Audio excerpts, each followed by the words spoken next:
Pregnant सास। जमाना कितना भी बदल जाए, इतना भी नहीं कि बहू घर आए और सास गर्भवती दिख जाए।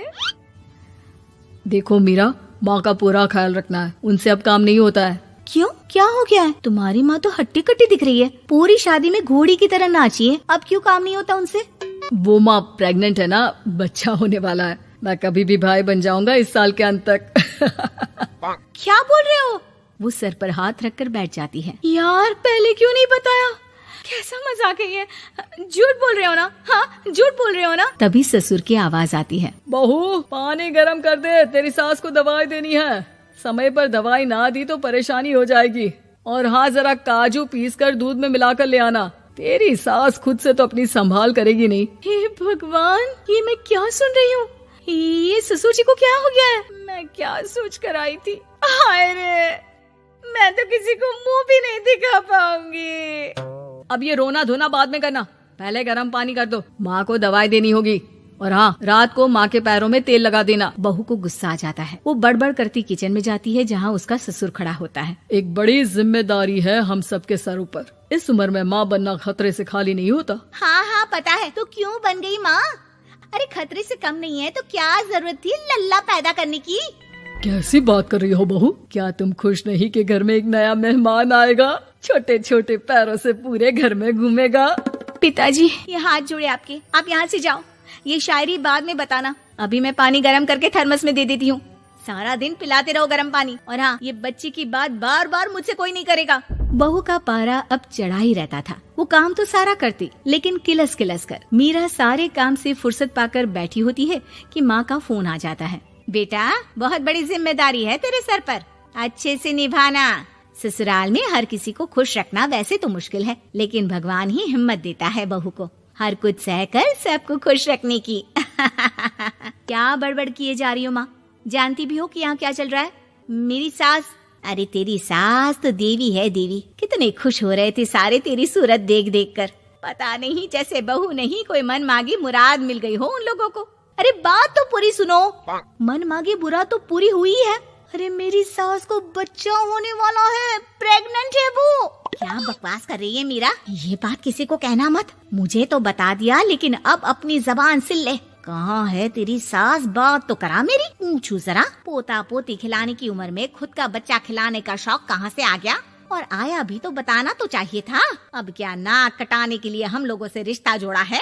रुक, तेरे पापा से बात करती हूँ। मीरा फोन रखकर लेट जाती है। वो एक सपना देखती है कि उसकी गोद में एक बच्चा खेल रहा है।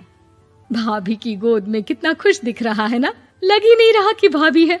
मैं तेरे लिए क्या लाया हूँ, सोने की बालियाँ। तेरी शादी में तो मैं बुढ़ा हो जाऊंगा ना।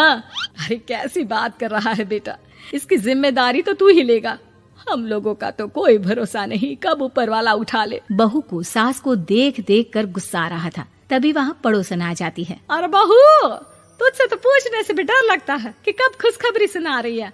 अब तो अपनी 1 महीने की ननद की ही जिम्मेदारी संभाल ले, बहुत है। अपने जेवर भी रख देना और पैसे भी जमा करना शुरू कर दे। वो बात आगे बढ़ाती उससे पहले ही बहू जोर से चिल्लाकर उठ जाती है।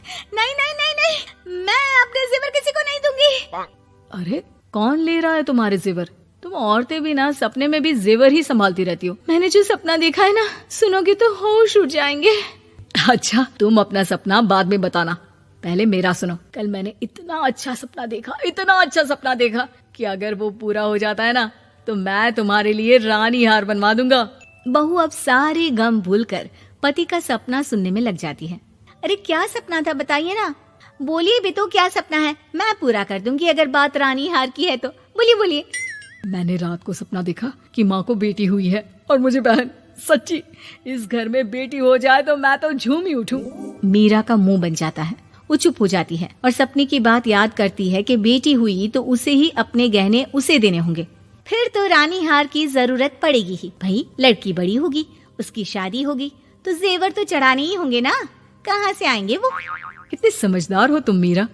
मैंने भी यही सोचकर तुम्हारे लिए रानी हार लेने का सोचा था। अरे फूटी किस्मत मेरी जो ऐसा परिवार मिला। मेरे पापा की तो मैं अभी क्लास लगाती हूँ, जो सब जानते हुए भी ऐसे परिवार में मेरी शादी कर दी।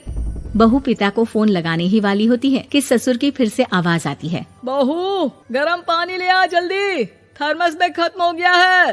बाद में खबर लेती हूँ मैं पापा की, पहले सास को गर्म पानी दिया हूँ। बहू अभी किचन में काम कर ही रही थी कि मीरा के मम्मी पापा आ जाते हैं। वो हाथ में ढेर सारे फल लेकर आते हैं। मीरा के पिता मीरा के ससुर से कहते हैं, लीजिए भाई साहब, ये फल रखिए, बहन जी को खिला दीजिएगा। वैसे कैसी है उनकी तबीयत? बस पता तो है आपको, ऐसे वक्त में जो होता है बस वही सब। मुझे तो सुनकर बहुत गुस्सा आया था, लेकिन चलिए, भाग्य में जो है लिखा उसे कौन टाल सकता है। डॉक्टर को दिखाए? हाँ, बस डॉक्टर आने ही वाला है। अच्छा हुआ आप लोग भी आ गए। उतने में एक सुंदर सी लेडी डॉक्टर आती है। पेशेंट कौन है आप? अरे नहीं जी, मैं तो बहू हूँ इस घर की।